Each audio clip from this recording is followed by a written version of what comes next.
This is a bag of sea parsley. It's actually a form of mutant seaweed that grows only off the coast of Nova Scotia.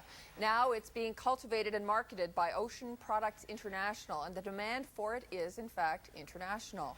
This morning we talk with Company Vice President Ed Kayer. He joins us from the research lab in Sandy Cove, Nova Scotia. Good morning. Good morning, Deirdre. How are you? I'm well, thanks. And you? That's great. Now, what exactly is sea parsley? Sea parsley is a natural mutation that occurred around 18 years ago in the Bay of Fundy and was discovered by the National Research Council. It's from the Palmaria palmata family. The species here is known as dulse. It's a sea vegetable that's been eaten for centuries by people around the world. Now, does sea parsley taste like dulse? What do you do with it? Well, sea parsley is in fact a very small mutation of it, while it has many of the characteristics of dulse, because it is so small, it really finds different application in the kitchens. If you deep fry it, for example, it tastes like bacon. If you boil it, it tastes like mussels. If you add it to cream cheese, it has a bit of a smoked salmon taste. If you eat it as a fresh vegetable, it actually tastes a bit like the heart leaves of a celery stalk. Now, the National Research Council discovered this about 20 years ago. What made you think of eating it, packaging it, turning it into a big business? It was, well, the sea parsley was actually something that we had been working on looking for. We've been looking for products that we could in fact develop here as new businesses in Atlantic Canada. And so we went to the National Research Council and we told them we were looking for a kiwi from the sea. We were looking for a unique product that people could associate with Atlantic Canada. And so Roger Foxall from the NRC said, well, we have a couple sea vegetables, algae, that out at our research station at Sandy Cove. Why don't you go out and see Peter Shacklock and ask him to show them to you? So we came out, saw the vegetable. It's a small burgundy floret. It's really quite attractive. And we decided immediately that from a visual point of view, it had potential. Once we started looking at nutritional characteristics and culinary applications, it really was a fantastic discovery. Does Ocean Products have a range of other products as well as this? No, in fact, Ocean Produce International was created to develop the sea parsley. And what is that market for sea parsley? It's enormous. In addition to the traditional seaweed market, which we assume is around $20 billion, statistics are pretty poor on it.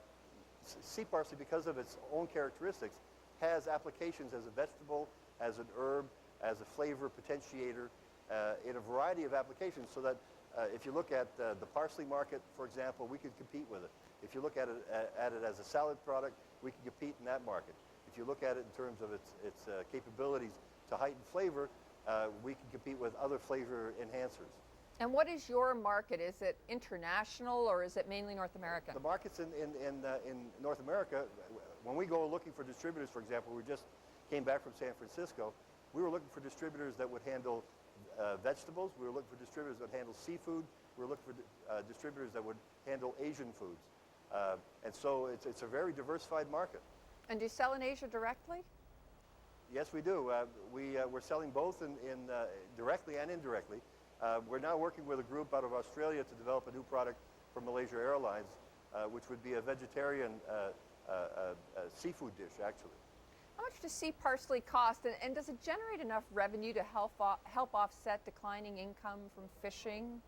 It's really interesting because people assume that seaweeds don't fetch much on the market, but in fact, even the ordinary dulse that's eaten here in Atlantic Canada, if you cost it out, works out to about $50 a kilogram. Sea parsley is in that market range, but there are, if you go and buy nori, for example, which a lot of Asians would be familiar with, it sells upwards, in some cases, higher grades, $250 a kilogram. And you have plans, I gather, to franchise sea parsley growing? We established licensed growers. We have an exclusive license from National Research Council to develop this product. We pay them royalties on the sales of the product that we grow, or that we have grown. And so what we decided was early on we needed the technical competence to develop this industry. It was more than simply a business at that point in time. And so we started pooling the scientific staff that we needed and decided at that point in time that we would actually engage small growers around Atlantic Canada to grow the product. And that's the program that we've initiated, a licensee program. What do you need to grow sea parsley? Is there a big capital outlay, big equipment No, involved? that's the beauty of it. In fact, if you look at just in Nova Scotia, for example, there's around 6,000 kilometers of coastline here. Very little of it is appropriate for agriculture or forestry or urban development. A lot of it is in fact suitable for sea parsley production because sea parsley production doesn't take much room. We've developed a process we call mariponics, which involves growing it in greenhouses. So you need a greenhouse, you need tanks, you need water systems, the normal kinds of things you need in a greenhouse, except you're dealing with salt water. So for a grower to get started, you're probably looking at $125,000 to $200,000.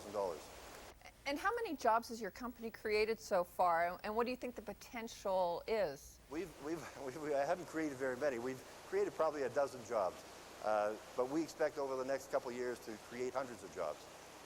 Well, good luck, and thank you very much for talking with us this morning. It's my pleasure. Canada AM will be right back.